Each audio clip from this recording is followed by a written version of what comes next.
को बहुत बहुत साधुवाद।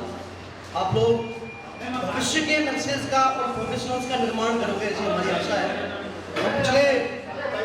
मैं व्यक्तिगत तौर पर पिछले 26 वर्षों से गवर्नमेंट सेक्टर में काम कर रहा हूँ। राधेलाल जी के साथ मैंने काम किया, मेरा बहुत सौभाग्य है। वो बड़े भाई की तरह उन्होंने मुझे गाइड किया, और जब हम एक डिपार्टमेंट में एक साथ थे तब मैं जिस व्यक्ति को मतलब मानता था कि ये इंटेलेक्चुअल है, इस डिपार्टमेंट के लायक, उनमें से एकमात्र ये व्यक्ति हुआ करते थे जिनको हम फॉलो करते थे। इनकी ये कितने स्किल्ड हैं ये आपने देख लिया होगा कि इंप्लीमेंटेशन अगर इन्होंने डमी पे किया है तो भी प्रॉपर परफेक्टली किया है। तो हमने तो वो देखा है, इनके साथ काम किया है। मेरी एक पीड़ा है पिछले कुछ वर्षों से हम जो देख रहे हैं ना, आप सब लोग हैं नर्सिंग समाज के टीचिंग संवर्ग से ज़्यादा लोग हैं। आप लोग बच्चों का निर्माण करते हो। सुगम जी सुनिए, आप लोग बच्चों का निर्माण करते हो, भविष्य की नर्सिंग का निर्माण करते हो। पिछले कुछ वर्षों में नर्सिंग शिक्षा का स्तर राजस्थान में बहुत गिर चुका है, गर्त में जा चुका है। मुझे कहते हो बिल्कुल भी शंका नहीं है कि जब से प्राइवेटाइजेशन हुआ है तब से नर्सिंग शिक्षा बिल्कुल गर्त में गई। आप लोग ही इसको आगे बढ़ा सकते हो। ये जो प्रयास है ना आज जो आप कर रहे हो, ये बहुत उच्चतम स्तर का प्रयास है उस दिशा में। हमारे पास आज जो नर्सेज है ना, जो बच्चे लोग आ रहे हैं, वो हो सकता है एग्जाम पास करके आ रहे हो, लेकिन वो अनस्किल्ड है, बिल्कुल स्किल बिल्कुल भी नहीं है उनको। तो ये एक तरीका है जिससे कि आप उनको स्किल कर सकते हो।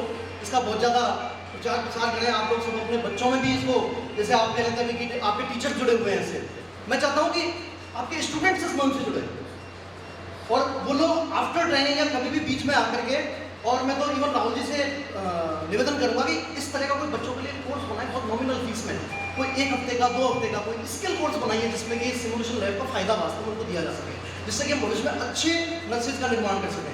आज आपको पता है नंबर्स के मामले में हम वर्ल्ड में नंबर 1 है नर्सेज में, लेकिन हमारी नर्सेज स्किल्ड नहीं है। हमारी नर्सेज अगर ऑस्ट्रेलिया जाती है उनको अलग से कोर्सेज करने पड़ते हैं। हमारी नर्सेज अगर किसी और कंट्री में जाती है, हम सबसे ज़्यादा क्या है हमारे पास पॉपुलेशन है, लेकिन अनस्किल्ड पॉपुलेशन है। अगर हम उसको स्किल कर सके ना, नर्सेज के बहुत बड़े एक्सपोर्टर बन सकते हैं पूरे वर्ल्ड के लिए।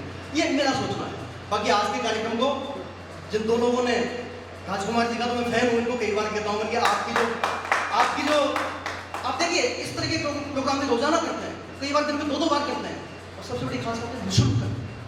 आज तक अगर कोई 1 रुपया इन्होंने इसकी कंपल्सरी के तौर पर नहीं दिया, ये बहुत बड़ी बात है। आप अपने बच्चों का समय दे रहे होंगे, ये समय आपको अपने परिवार को देना था, राधेलाल जी के परिवार को देना था, वो समय आज दे रहे हैं। हम लोग 4-4 बार पुरुषोत्तम जी ने फोन किया तब आए हैं। ये रोजाना ऐसे 2-3 दिन प्रोग्राम करते हैं। आप सोचिए कितना डेडिकेशन।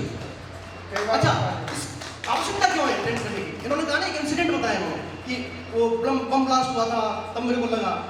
आप कभी भी आप एक सीन सोचिए, एक एक्सीडेंट का सीन है, लोग एक अनकॉन्शियस विक्टिम को घेर करके खड़े हुए हैं। पहला पब्लिक रिस्पॉन्स क्या आता है? 95% पब्लिक क्या कहती है? अरे इसको पानी पिलाओ। इसलिए आवश्यकता है हमारे को कि हम लोगों को ट्रेन करें। राधेलाल जी ने कहा था बीच में कि मैं एम्स गया, दिल्ली गया, मैं इनके साथ, मैंने वहां पर सीखा। आप सोचिए ये 25 साल से एक ऐसे डिपार्टमेंट में काम कर रहे हैं, न्यूरो साइंस के डिपार्टमेंट में, चाहे पूरे इंडिया लेवल पर कॉन्फ्रेंसेस में अपने इस इंस्टीट्यूट को रिप्रेजेंट करते हैं। न्यूरो साइंसेस कमेटी के भी ये मेंबर हैं।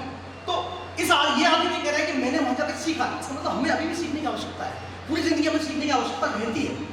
तो ये इनका बहुत बड़ा इनिशिएटिव है। बहुत बहुत धन्यवाद आप सब लोगों को। और मैं तो चाहूँगा मुझे ऐसा मौका बार बार दें, मैं हमेशा आपके किसी भी तरीके से इस तरह के प्रोग्राम आने के लिए हमेशा तैयार हूँ। धन्यवाद।